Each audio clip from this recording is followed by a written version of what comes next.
نو که ډېر غریب شوی چې موږ دله چاندې راټولې کړو دا ګورې د پخوانه د باطل پرستو طریقه را روانه ده پیسې وخوړې ډوډۍ یې ورته وښوه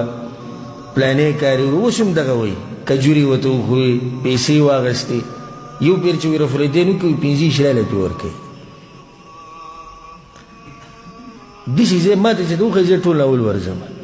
زه ټول اول ورځم والله د رسول صلی سنت هم کوه او په یو مانځه باندې 15 شراله څه کار ته ضرورت دی 15 مونځونه شو ربنا آتنا في الدنيا حسنة وفي الآخرة حسنة دنیا هم راکه الله آخرت هم راکه دا پروپیګنډې د پخوانه دي هغو ته غلی کښېنوي دا ګډې وډې مه وایه زه په خپل دغه باندې مضبوط یم دې سره به لکه په سړي کې غیرت راوستو بیا ورته دغه ووایي چې دې کسانو ورته ووایي ولید ته یې ویل ولید بن مغیره نو چې زموږ دا ټولې خبرې غلطې وي یو ته څه ووایه که نه ته څه وې هغوی ما لږ پرېږدي زه سوچ کوم الله په قرآن کې څه وایي إنه فكر وقدر فقتل كيف قدر ثم قتل كيف قدر الله وایي سوچ یې وکړو اندازه یې ولګوله دا د ولید بن مغیره مبارک د ایتونه الله وایي تبا دي چې څنګه اندازه یې ولګوله خبره یې کوله نو داسې یې کوله فقتل ثم قتل كيف قدر بیا دې تباهي د ده لپاره ثم نظر بیا خوا دې خوا وکتو کله سره سوچ کړي داسې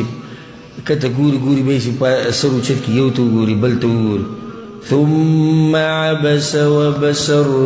الله وایي د مخ رنګ یې بدل شو تندی بلکل تریو شو ځکه چې خبره مخې ته نه راشي څه وایي سړي وګورئ ثم أدبر واستكبر بیا مخ واړو د حق نه لویي وکړه الله وایي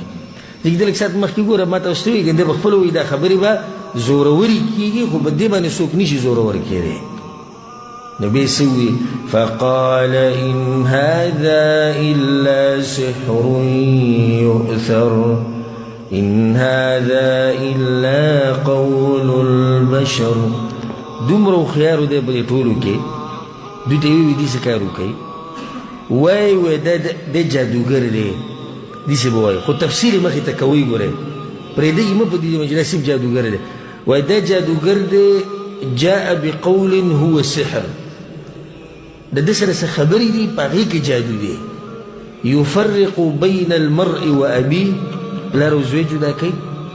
وبين المرء وأخيه ورور جدا کوي وبين المرء وزوجته او ښځه او خاوند جدا کوي وبين المرء وعشيرته او خاندان او دا سړی د یو بل نه جدا کوي نو دا خبر به زور نیسي تاسو ورته بیا په دلیل کې ښایي ګوره پلانې او پلانې وران شوي دي که نه دا د دې خبرو د لاسه ده له څنګه مشوره ورکړه بس په دې خبره باندې اتفاق شو په دې خبره باندې اتفاق شو چې دا کار به کوو داسې طریقه هغوی روانه کړه چې کوم ځای کې هم څوک تاسو ته ښکاره کېږي نو هغه ته به تاسو څه وایئ چې دلته یو جادوګر راښکاره شوی دی هغه ګورئ داسې خبرې کوي چې په خلکو کې اختلافات پیدا کړي او نن سبا د باطل پرستو غټه خبره څه ده د حق پرستو ته ووایي دوی اختلافات پیدا کوي پلار او پلار دوی جدا کړو پلار او زوی دوی جدا کړو ورور او ورور دوی جدا کړو نو ښځه او خاوند دوی جدا کړو د غم خادۍ نه به تا خراب کړي هر څه نه به دې خراب کړي دا خبرې هغوی هم کولی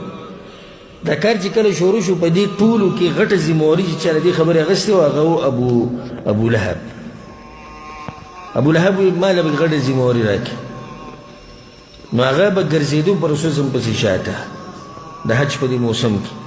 چې رسول صم به چېرته روان و دی پسې شاته روان و لا تطیعوه خبره ولونه منئ فانه صابئ کذاب د دین نشته ګوره دروغجن سړی دی